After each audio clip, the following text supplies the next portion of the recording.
Listen, this is Dr. Church, and I want to talk to you about another form of energy, which is potential energy. I'm starting with, we started with kinetic energy because it's a fairly easy concept to understand that if I have an object, here's a stapler happen to have sitting, and if it's not moving, if it's just sitting still, it really has no kinetic energy. But if I threw it at you and it's moving and it hits you, you certainly feel that, right? There's some forces associated with it. You feel the impact of that object, and the harder I throw it, the faster it's going, the more energy it will transfer to you when it hits you. And the bigger it is, the more massive it is, then the more energy that you would feel. So that's an fairly easy concept for us to understand. To to get from there to 1/2 mv squared takes a little bit of a mathematical manipulation and some physics knowledge. But again, even that formula is not too difficult to understand.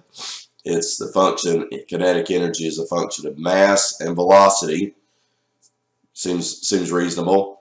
And it's the square of the velocity and linearly related to the mass, and then divide that by 2, which is kind of odd. Where'd that come from? But we've looked at that and we see where that does come from. And at the end of the day, if you just memorize 1/2 mv squared and understand the basic physics there, you're going to be okay. But there's another form of energy, which is not the energy of motion, but is the energy of position. And that seems a little bit odd, but just we study how the world works. We observe this, and so we can get from our observations to some conclusions, some deductions, fairly easily, because I know that if I climb a set of steps, it takes work. Energy is consumed to move up the steps.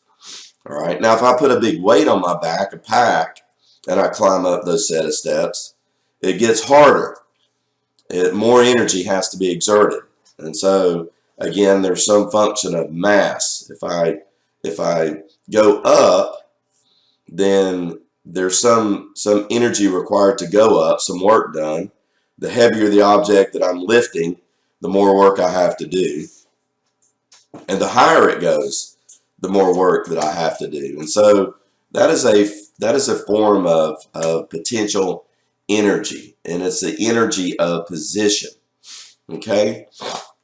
Energy is stored. Energy that's stored is potential energy. Potential energy is stored energy. And we can convert potential energy into other forms of energy like kinetic energy or thermal energy. Now, forces that can store useful energy are what we call conservative forces. And there's 2 that we just really need to concern ourselves with here. The first is gravity, and then the second one is elastic forces. And we'll just kind of call those spring forces, because that's how generally we store things elastically. It's in a spring. Now, a rubber band could be a spring, a diving board could be a spring, a building could be a gigantic spring. A frame of a bicycle acts like a spring sometimes. But these are elastic forces. If we load them up, we stretch them, so to speak, they can store energy, and then that energy can come back out. And so what conservative forces are, there's nothing lost there. Everything is conserved. And then there's non-conservative forces like friction that cannot store useful energy. In other words, the energy that results from frictional forces is lost. It's not conserved. We can't get it back. And so it's called a non-conservative force. And so there are a lot of problems that we can actually study that use conservative forces. And there's some fairly, I'm not going to say easy mathematical tools, but they're fairly straightforward. And if we go through the calculations a few times, it's not that difficult to do. But we can learn how to use these to our advantage. So let's look at gravitational potential energy first. It's the energy of position as we move an object, or as an object moves within the Earth object frame of reference, or the Earth object system. You'll see that terminology sometimes. And now, why do we call this the Earth object system? Because the gravitational field results from the mass of the Earth. We've already studied that. We know that this field is fairly constant, within some boundaries there, and that no matter where I place that object within that gravitational field, that force stays constant, right? That object feels, which is a function of the mass of that object and the gravitational acceleration, which is just g, 9.81 meters per second squared. And so we can calculate something about the force acting on that object. And if I have to lift an object, what's the force working against me? Well, it's the weight of the object.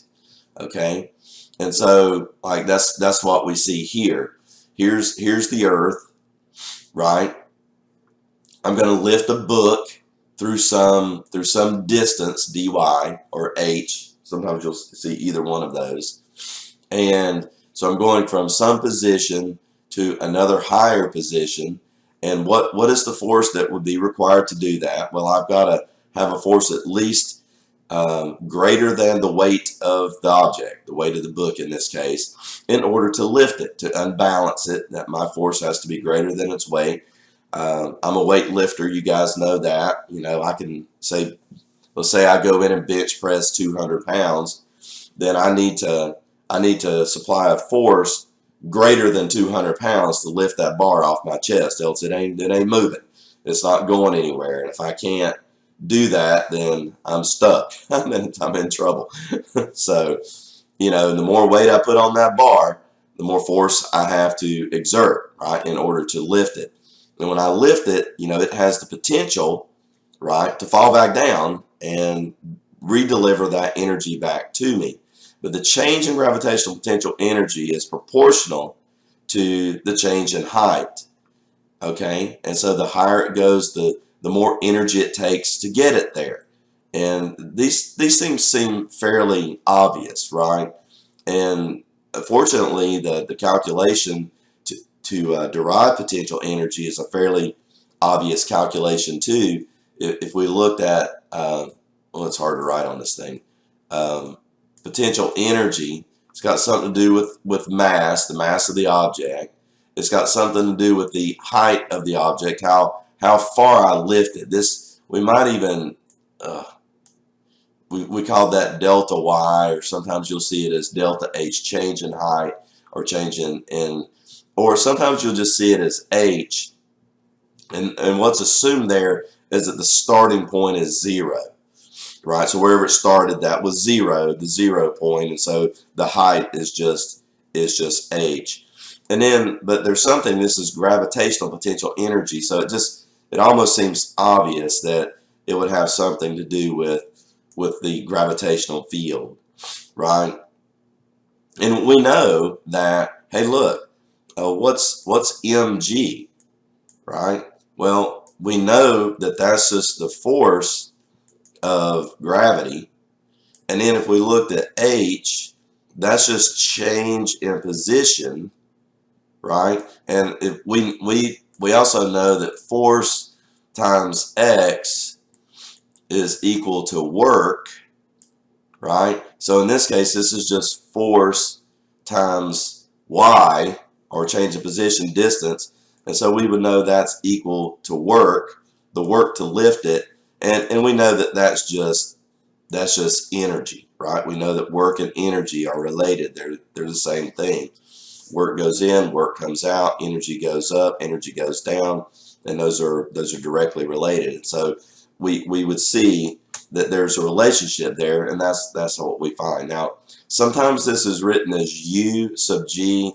Sometimes it's written as just PE, potential energy. It's really hard to write on the screen with my mouse, but doing the best I can. And that's going to be equal to the mass of the object lifted gravitational field that it's in, and then it's changing position vertically, right? And that's a fairly easy number to calculate. And what's it going to yield? It's going to yield joules, or more likely kilojoules. Now, what is the potential energy change between 2 points? Well, we'll have to define some kind of a reference line. So in our little example down here with our hiker, we let the bottom of the hill be 0 and the top of the hill be 200 meters. And so our 0 is the reference point. Now I could find what's the potential energy between 100 and 200, or between 0 and 10, or between 10 and 100. We could just put those numbers in and calculate them, and we'll get some joules of energy out, right? And so that's how we calculate potential energy within the gravitational field.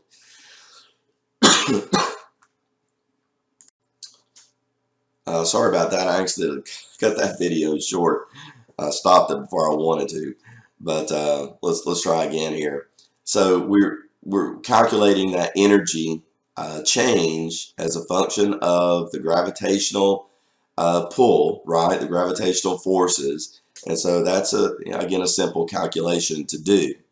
All right, so let's just look at a couple of quick examples here, see if we understand this. Rank in order from largest to smallest the gravitational potential energies of the balls. Let's assume these balls all have the same mass, right? And so we've got 1 moving up, 2 moving up, 3 is stationary at the top, and 4 is moving down. So what is the order there that you would see, right? So I'll let you think about that for 5 seconds.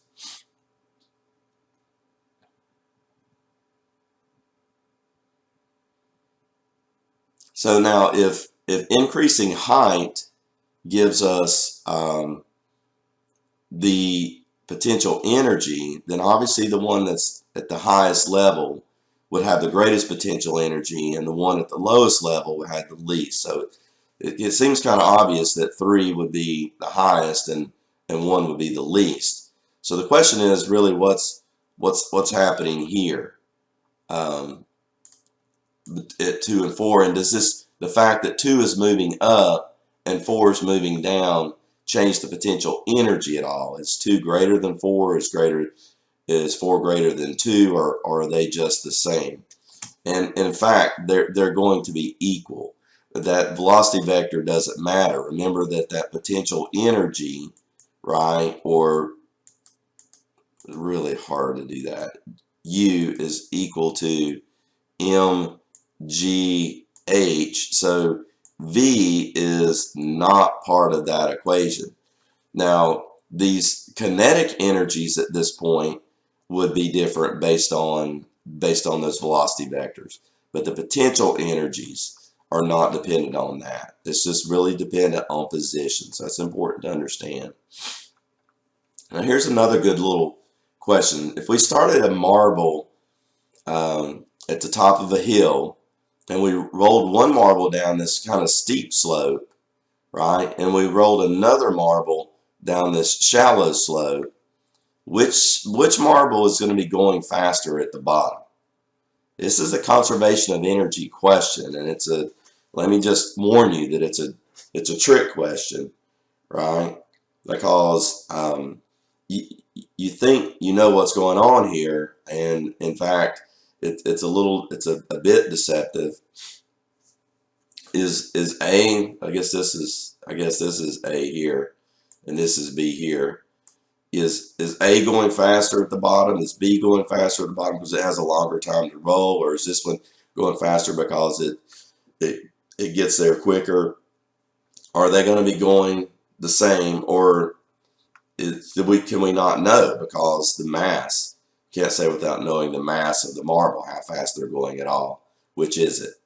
So I'll give you a second to think about that.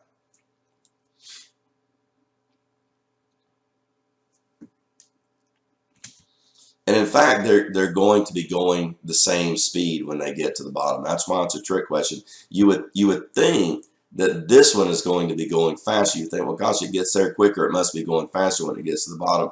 And it's true that this one will take a little bit longer to get to this point, but it'll be going the same speed when it gets there. And the question is, well, why? Well, it's because they both have the same potential energies. They both start at the same height, right? At the same potential energy level. And so what happens is all that potential energy is converted to kinetic energy. And if it drops the same distance, then they're going to have the same kinetic energy when they get to the bottom. And if the mass of the marbles are the same, then they'll be going the same speed when they get to that next lower level. And so that's important physics to understand. Now, a small child slides down 4 frictionless slides, A through D, rank in order from largest to smallest, her speeds at the bottom. Now, again, a trick question here, but if you paid attention to the last slide, this one ought to be pretty obvious. And again, it doesn't matter the path that's taken, right? They're all would all be going the same when they get to the bottom. Just the time it takes to get there might be just slightly different, but the speed at the bottom is all going to be the same because that same potential energy is converted to kinetic energy at the bottom. And once we've done a few practice problems with this, that'll become fairly obvious. Now, I'm going to make another video and talk about elastic potential energy. So we'll just leave gravitational potential energy right there. And remember, backing my way through this, what's the, oops, sorry, what's the key there? All right, it's this. That's what you got to know. Now, the other thing that's not really in these slides, but the path that you take, that's what's illustrated here. Is that the path that you take, it doesn't matter, which is why I can do this on a roller coaster and end up over here. And if I started up here and ended up here, I can predict my velocity at the bottom of that hill, regardless of this path that I took. I could take an entirely new path, right? Let me change this color here. I could take an entirely new path, right, and do that. And if I end up at the same position right there, then that velocity, those two velocities would still be the same. And that's what this illustration is showing us. So it's path independent. And honestly, that makes it really nice in solving problems. You don't have to worry about that. And that's a good worry not to have. All right, well, that's potential energy, gravitational potential energy. I'll bounce back, no pun intended, and talk about springs on the next video.